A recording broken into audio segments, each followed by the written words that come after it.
for your shade, so you can't see these other niggas, they won't call you again. National minimum wage is $23, which is equal to 36,000 Tanzanian shillings. And then if you work for all the 48 hours, you know how much you get? 1,104, which is equal to 1.7 million Tanzanian shillings in 2 weeks. Oh, you fancy, huh? Let me see your hands. Wave them at them bitches hating on you with their friends. Girl, you got it. Hi friends, it's Alice here. If you're new to my page, if this face is new to you, don't forget to subscribe, like, comment, and share this video. And welcome back. Today I'm gonna pass through all the details if you want to come study in Australia. I've been out in Australia for a year now, in Western Australia, and it's nice, honestly. And I've been getting a lot of questions of how do you get here, how is life there, blah blah blah. So I'm gonna pass through all the highlights, and I'm gonna pass through the questions as well, and then I'm gonna give you direct answers. I'm gonna use my experience and the experience that I've asked other people from other countries. So what did I do? First of all, I went to an agent. Called Study Beyond Borders. You can find them on Instagram, and they're located at Golden Tulip in Masaki. So you go there, you find an agent. They have an office there. I think it's like downstairs. You go talk to them, tell them everything. You tell them like, I want to go study outside, maybe particularly in maybe 3 specific countries or whatever. This is my budget, and yeah, so they do everything for you. It's free. They don't ask you for any kind of charge, and they just run you through everything. Then after that, there is a process called IELTS. IELTS is International English Language Testing System, which you have to pay for, and it's almost 600,000 Tanzanian shillings, which I think is almost like 400 Australian dollars.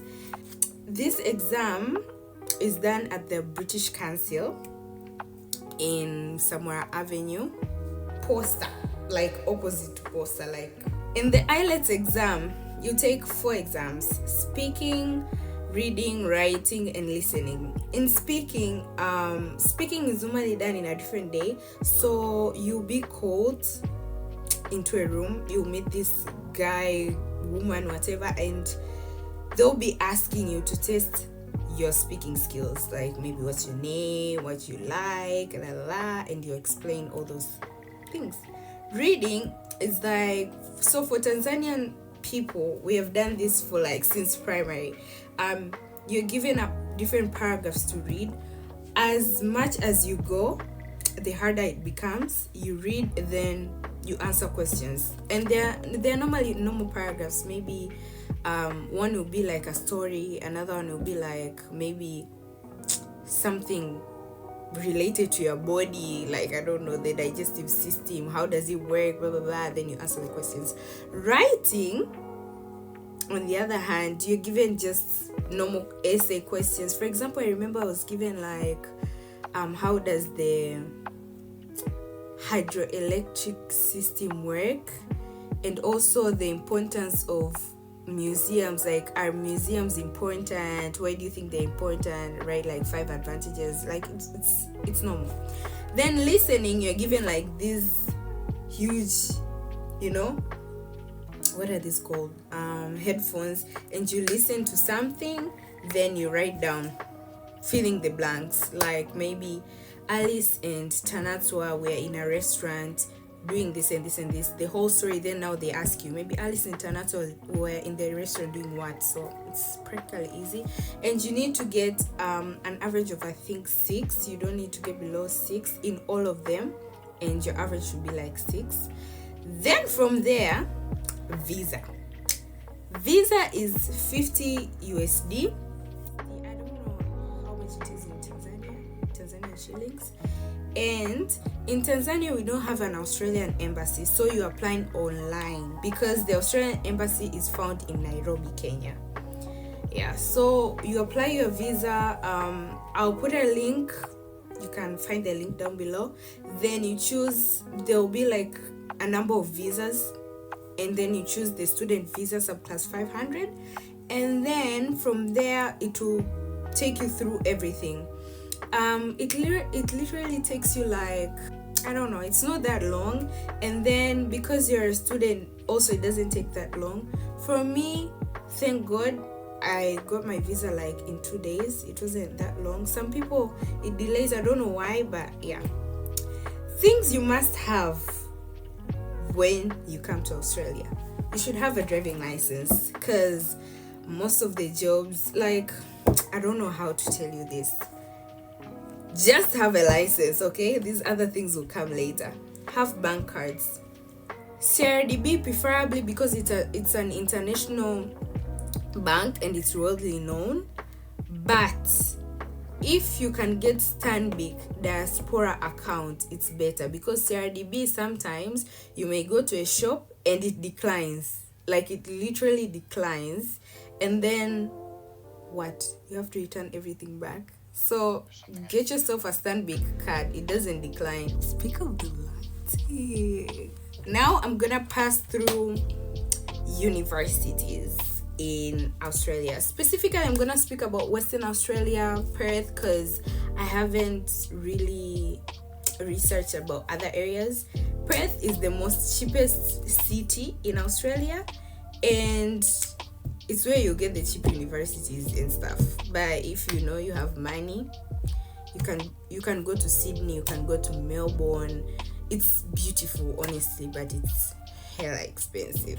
Anyway, so I'm gonna pass you through the universities and their estimated annual fees. I'm not gonna talk about every course, because every course is different and you're gonna go research for that. And I'm gonna explain to you how you can research to know your fees for your specific course as well. So for the university that I'm studying in, Edith Cowan University,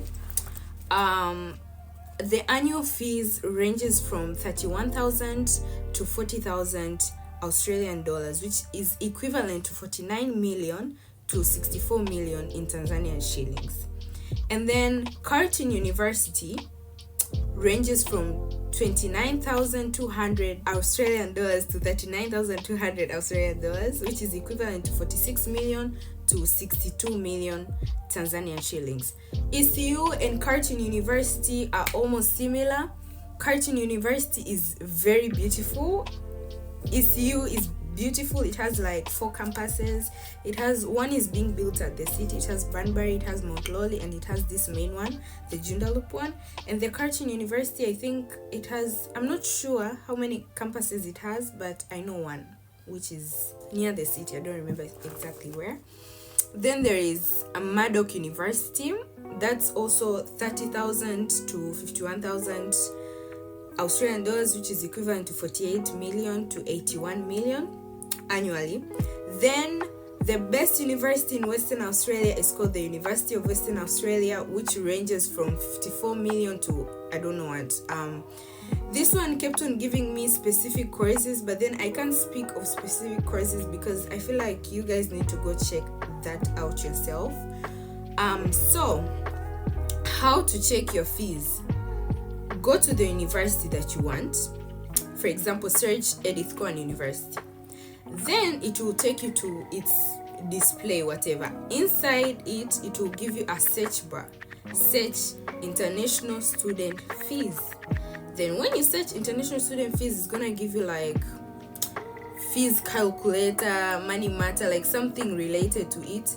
Then you put the course that you want to enroll in and when you want to enroll in, and then it will give you the total amount of your fees exactly, because they charge per unit. International students, you have to do 4 units. It's a must by government, so they charge per unit. Like each unit is maybe 3,000, so 4 units is like 16,000, which is almost equivalent to like 24 million, something like that.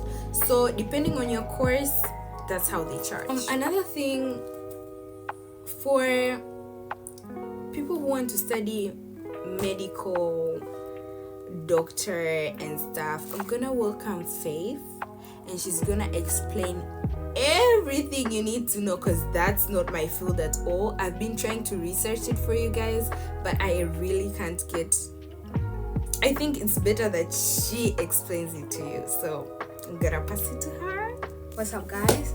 So I'm Faith. I'm Alice's friend, roommate, and I'm just from Zimbabwe.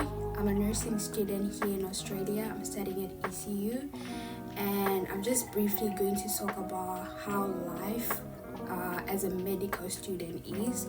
So first of all, when I came here, before I applied, I actually wanted to do medicine, because my dream is to become a neurosurgeon one day. So that is what I was hoping to study. But then, you just know, the pocket was not pocketing. I mean, I'm just joking. But I just realized it's just so expensive to study medicine here. And there's a lot of requirements. For example, when you apply, they require you to reach a certain band in the English exam, which is the IELTS or the PTE. Some of you might know about it. So the band scores that they require is very high, like 8.5, 8.09, 7.5, and it's very hard to get those scores. You need to be very smart. And also it's quite expensive, and it's not offered in a lot of unis here in Australia. I mean, in Western Australia. According to some of the researches that I was doing before I came here, it showed me about 4 unis were offering the medical course. So I think it was UWA, Notre Dame, Curtin, and I don't remember the other one, but yeah. But basically, I mean, it's a bit hectic just being an international student, especially when you have to deal with a different culture, a different country, just a lot of things you have to learn and get used to.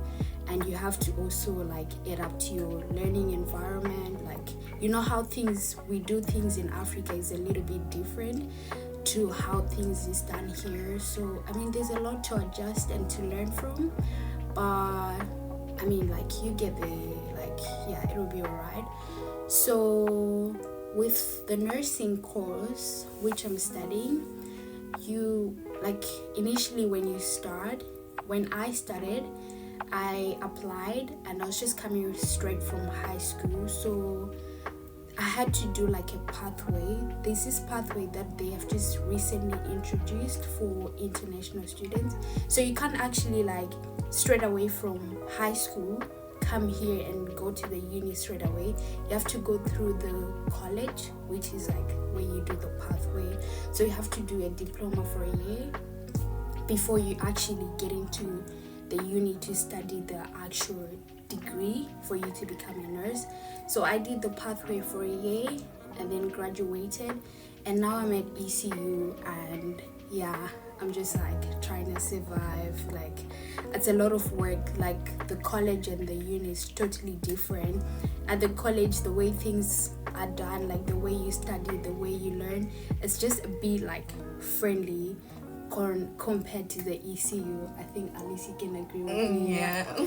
I mean, ECU is quite a lot. You need to be really focused. You can't always be putting your task okay, I'll do it. Procrastinating is the word. Yeah, you can't always be procrastinating your task, your assignments. If they tell you you have to do it week 1, you have to start initially. You actually have to start at the beginning of the semester, because you can't be doing last minute. It's actually a lot compared to the college. So I mean, nursing is actually not too bad. It's a good course, and well, it pays well in the future.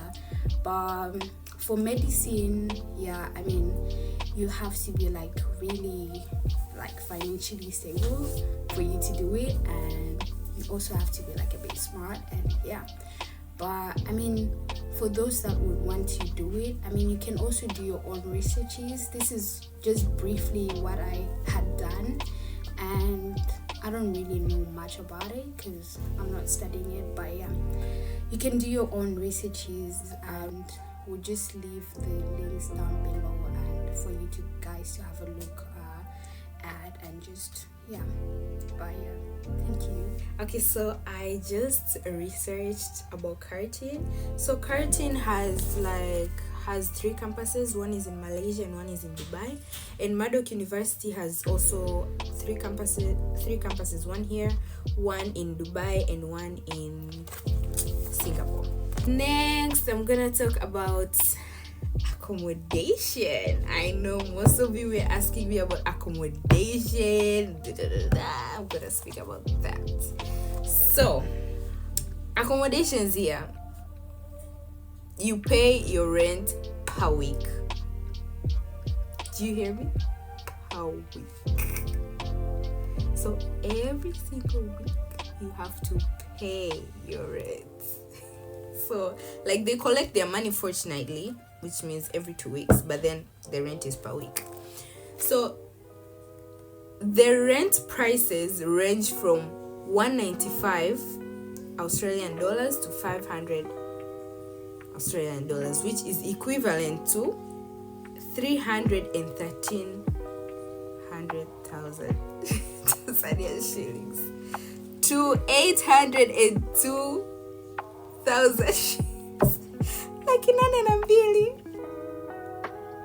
shillings, Tanzanian shillings a week. So it depends, and there are varieties of areas that you can get. One, campus accommodations. Universities provide campus accommodations. For example, where I'm staying is a campus accommodation. It's called the ECU Village. It's a campus accommodation. They provide 6-bedroom, 4-bedroom, 2-bedroom, and single studio. If you want your own apartment, it's up to you. But just know, as much free you want to stay is the more money you have to pay. So prices here start from like 212, but the 212 comes with full internet. The internet is like 2 TB, like you literally can't finish 2 TB in a month. And then they pay for your gas, for your water, electricity, so nothing ever runs out. If you go stay at a private rental, like people renting their houses, most cases they're normally shared. There'll be like 4, 5, 6 people, and then you have to pay the rent, but then it's normally like around 150, but then bills are exclusive. You have to pay all the bills. And then imagine moving in with someone you don't know, then you have to contribute bills with them. I really don't prefer it, but it's cheaper. But I think it's like the same thing, because if I pay 200 with the bills and someone else pays 150 without the bills, with the bills will, and for here it's like post pay. So the more water you use, the more gas you use, the more internet you use, is the more the bill will come. Like they don't give you maybe this is the amount of electricity you use. No, electricity never runs off, but the bill continues to add up and stuff. So it's up to you. Another way is homestay. Homestay is, let's say I have my husband and then we give you an opportunity to stay in our house, but you pay the rent. So we can decide, maybe we give you breakfast and maybe lunch, and then you find your own dinner, depending on what family you meet. But that's basically it. You find a family and they take you in, but then you pay them rent. I don't know how much the range is, but I think it will range from whatever I told you. And then you don't pay the bills as well. The last one is, they're like apartments, like just random apartments, but then those are like so expensive. So yeah, if you stay in a shared apartment, you get your own room, but then you share the bathroom and the living area and the kitchen. If you stay in if you stay in your own room, everything is inclusive. Like you have literally everything, which is so nice. Like, but anyway, now to the main question that I was also getting: part-time jobs. In our visa, it's written international students are allowed to work 48 hours per fortnight. Means every 2 weeks. In 2 weeks, you have 48 hours to work. And then the minimum wage, a national minimum wage, is $23, which is equal to 36,000 Tanzanian shillings. And then if you work for all the 48 hours, you know how much you get? 1,104, which is equal to 1.7 million Tanzanian shillings in 2 weeks. So if you work the whole month, I mean the 48 hours and 48 hours, you get almost 3M, if not 4M, which is like 2,208, something like that. You get paid per hour, so every hour you work, you get paid. Yeah, and that's why things are paid per week. Like everything you have to pay per week because you get paid per hour. Then now I want to talk about, so there are people who have been asking me now, because their jobs, can I like pay my own fees? What? Let me tell you the truth, yeah, the honest truth. You really can. There are people who do that and they leave. Like there are people who come here with like the first fees and that's it, and they leave. But then it's very, very difficult. Why? Because you have to balance school and work, right? And then you have 48 hours, remember? Then it depends with where you work. For example, if you're working in KFC, McDonald's, these supermarkets, blah blah blah, their pay is not that high. It's like average, and that's where you can go without any kind of certificates. If you go to bars, you need to have RSA, responsive service for alcohol, what you need to have that, and you need to take a course, and you need to pay for it to get it, and you must have it.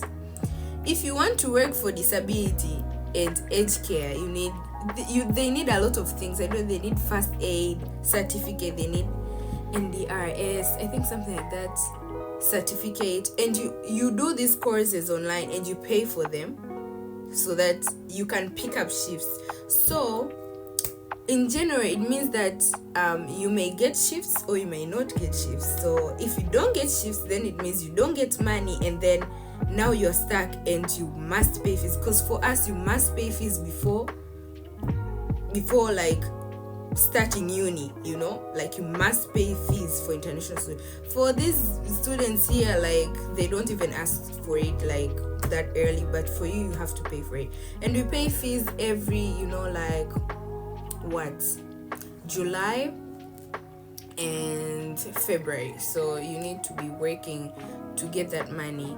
And then if you are paying your own rent, if you are feeding yourself groceries and stuff, and then there are a lot of things, there are a lot of needs, honestly, if you are outside. Especially the fact that if you don't have food, you don't have food. You sleep on your bed, you wake up the next day, you have nowhere to run to, you have no father, mother to call to tell them, oh, I don't have food, what? You know, so you have to deal with your own condition. You have to learn how to budget your money. So there are people who do that, but most of them like work 3 to 4 jobs, and then it's like back to back. Also, other thing, for example, working with children, you also need working with children certificate. Like they are so strict in these things, which is a good thing, but then there's just a lot. So but you can do it, but I'm just telling you that it's a lot. It's like a process. You have to get through all of that. Okay, I've been talking a lot about that. I hope that you have understood. And now I'm gonna go through some questions that I got. So one of the questions said, I want to know about the availability of scholarships. Oh, I forgot to talk about scholarships. So with scholarships, yeah, so if you want to know about scholarships of your own specific university, you go to the university, like let's say it's you Edithcorn University, then you search scholarships available, then it will show you all the scholarships and if you're eligible, if whatever, like all those stuff. I really can't, every university has scholarships, but it depends if you're eligible to it. And also when you're starting, if you need to know about scholarships, again, go to the agent, ask them, they will help you. That is their job. They will tell you if this university, with the grades you have, you can get a full scholarship, you can get a half scholarship. For example, for Edithcorn University, when you arrive, they give you a 20% of your fees, which they take almost I think 3,000 or something. You don't have to pay for it, but it depends. If you do better, cause like, okay, ACC is where I started. It's called Edithcorn College, and I did ACC because I did arts in advanced and I came to do business in university. So I was I needed to do 1 year of diploma, and then I went straight to the second year.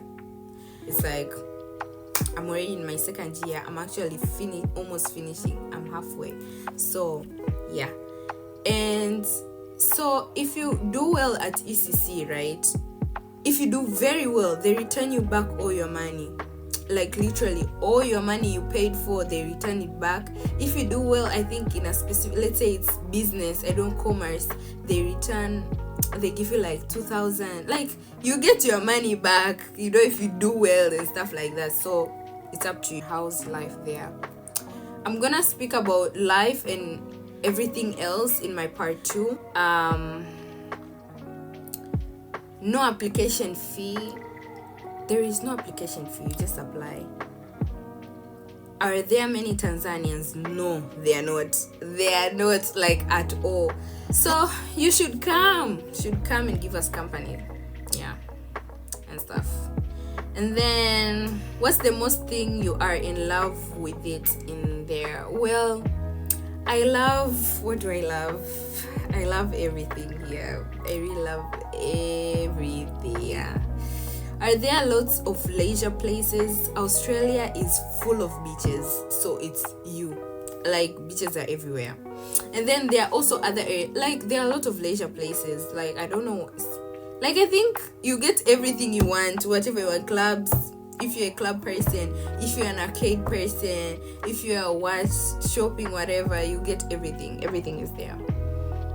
Are people companion? I didn't understand this question. I'm not really sure what I'm supposed to answer. How are the prices there? I'm not sure specifically what, but if it's accommodation and whatever, I've spoken there. But then, you know, because people are getting paid well, so even the prices of things are ranging to according to what people are getting paid for. So I'm not really sure what you really mean. So you can DM me and let me know, and then I'll give the answer in my part 2, or I can just give you the answer right away. Yeah. Do they allow students under visa to do part-time jobs? I already answered this question. 48 hours per fortnight, student visa, you can work. That is for undergraduates. If you reach masters, you have no work limitation. How is the weather? The weather is fine.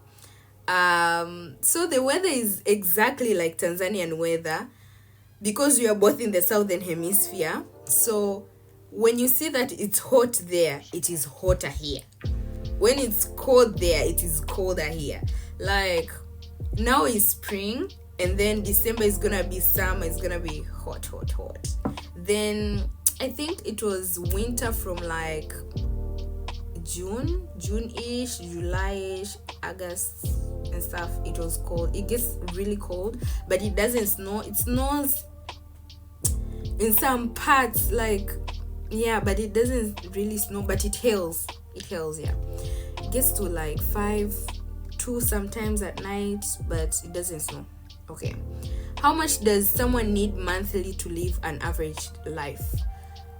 You need almost, by average, I think you need almost 2,000 Australian dollars, which is equivalent to like 3-4 M per month.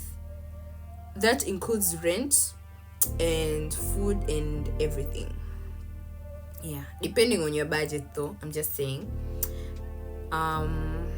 The lonely part of being in Australia, well, there are no much Tanzanians, so sometimes I miss talking to my fellow Tanzanians. I miss that company and stuff. But then other than that, I'm fine. Yeah. LOL. Do you really like it in WA? I do really like it because it's the only place that I can really afford living. The rest of the Australian areas is ridiculous and stuff. So yeah, so it's nice. I think those are all the questions. Please let me know if you have more questions. In my part 2, I'm gonna talk about pros and cons of living in Australia. I don't have much cons, but I'm gonna speak about something else. And if there's anything I've forgotten about, I'll also speak about that. I love you guys very, very much. Thank you for listening, and I hope you enjoy. And yeah, don't forget to subscribe and like and tell your friends, whatever. I hope you come. I hope this helps. Bye. See you next time.